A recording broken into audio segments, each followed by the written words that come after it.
نواز شریف کی اسلام آباد high court میں پیشی، العزیزیہ اور ایول فیلڈ ریفرنس میں جمعرات تک حفاظتی ضمانت میں توسیع، سزا کے خلاف درخواستیں بحال کرنے پر نیب کو نوٹسز۔ نیب پروسیکیوٹر نے بتایا گرفتار کرنا نہیں چاہتے۔ جسٹس میاں گل حسن اورنگزیب نے ریمارکس دیے، ان کیسز میں 5 سال بعد واپس آیا ہوں، سمجھنے کی کوشش کر رہا ہوں کیا یہ وہی نیب ہے؟ چیئرمین سے پوچھیں وقت کیوں برباد کیا گیا؟ نواز شریف نے اسلام آباد کی احتساب عدالت میں سرنڈر کر دیا، 4 سال بعد پیشی، توشاخانہ کیس میں ضمانت منظور، دائمی وارنٹ گرفتاری کالعدم، سماعت 20 نومبر تک ملتوی، جائیداد ضبطگی سے متعلق درخواست پر نیب کو نوٹس۔ سافر کیس میں ٹرائل روکنے کے لیے چیئرمین پی ٹی آئی کی درخواست مسترد، اسلام آباد ہائی کورٹ کے جسٹس میاں گل حسن اورنگزیب نے ریمارکس دیے کہ کسی شخص کے لیے رولز کی خلاف ورزی نہیں کر سکتے، عبوری ریلیف دینا ممکن نہیں۔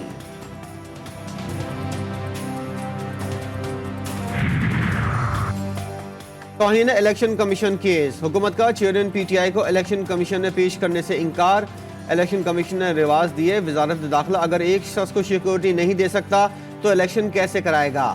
وزارت داخلہ نے اڈیالہ جیل میں سماعت کی تجویز دے دی۔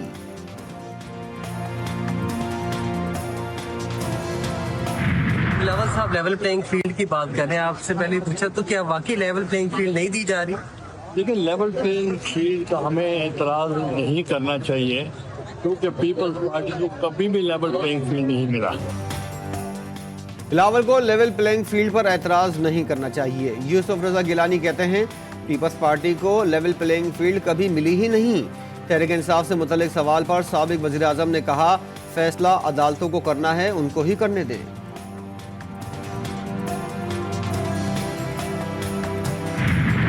بھائی میں نون لیگ سے الگ ہوں یا نہ ہوں، سوال یہ نہیں ہے، میں سوال آپ کے سامنے رکھا ہے ملک کی سیاست کا۔ جس الیکشن میں نہ عوام کو فائدہ ملے نہ ملک کو فائدہ ملے، جس سیاست سے ملک کا نقصان ہو، عوام کا نقصان ہو، میں اس کا قائل نہیں۔ نون لیگ سے الگ ہونے کا سوال، شاہد خاقان نے بات گھما دی، کہتے ہیں موجودہ حالات میں الیکشن عوام کے فائدے میں نہیں، بیٹھ کر ملکی مسائل حل کیے جائیں۔ غزہ سے فلسطینیوں کا جبری انخلا، انسانیت کے خلاف جرم، اسرائیلی فوج کی شہری آبادی کو نشانہ بنانا تشویشناک، آرمی چیف نے جنگ بندی اور راہداری کھولنے کا مطالبہ کر دیا۔ جنرل عاصم منیر نے فلسطین کے سفیر سے ملاقات میں کہا اس جنگ کو دہشت گردی سے جوڑنا نادانی ہوگی، بین الاقوامی برادری اسرائیلی فوج کی بربریت رکوائے۔ مزید کتنے بچے اور عورتیں مرنے کا انتظار کریں گے؟ حماس سربراہ اسماعیل ہانیہ کی اسلامی ممالک سے مداخلت کی اپیل۔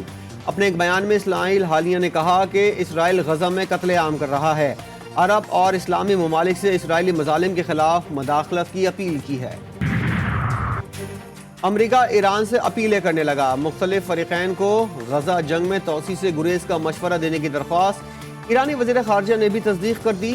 صدر جو بائیڈن کہتے ہیں غزہ میں جنگ بندی تمام قیدیوں کی رہائی کے بعد ممکن ہے۔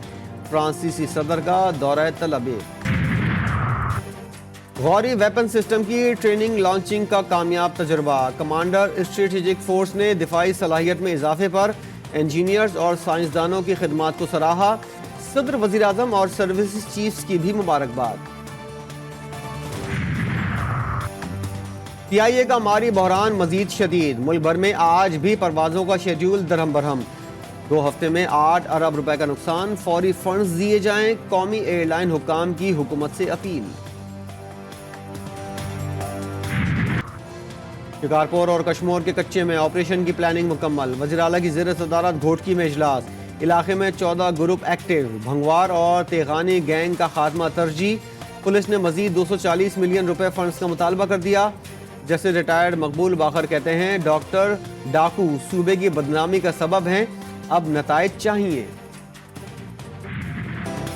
گلستان جوہر کراچی کے گیسٹ ہاؤس کی آڑ میں غیر اخلاقی حرکات کا انکشاف، چھاپے کی فوٹیج منظر عام پر، SHO شازیہ میمن پر گرفتار ملزمان کی رہائی کے لیے رشوت خوری ثابت، عہدے سے ہٹا دیا گیا۔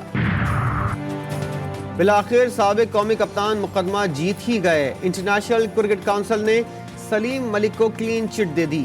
ICC نے اپنے فیصلے میں کہا سلیم ملک کے کرکٹ کھیلنے پر کوئی اعتراض نہیں، سلیم ملک پر میچ فکسنگ کے حوالے سے پابندی عائد تھی۔ پروٹیئرز نے بنگال ٹائیگرز کی بھی درگت بنا دی، بنگلہ دیش کو 149 رن سے شکست، ساؤتھ افریقہ نے پہلے کھیل کر 382 رنز بنائے تھے. ہدف کے تعاقب میں بنگلہ دیش کی پوری ٹیم 233 رنز پر ڈھیر ہو گئی.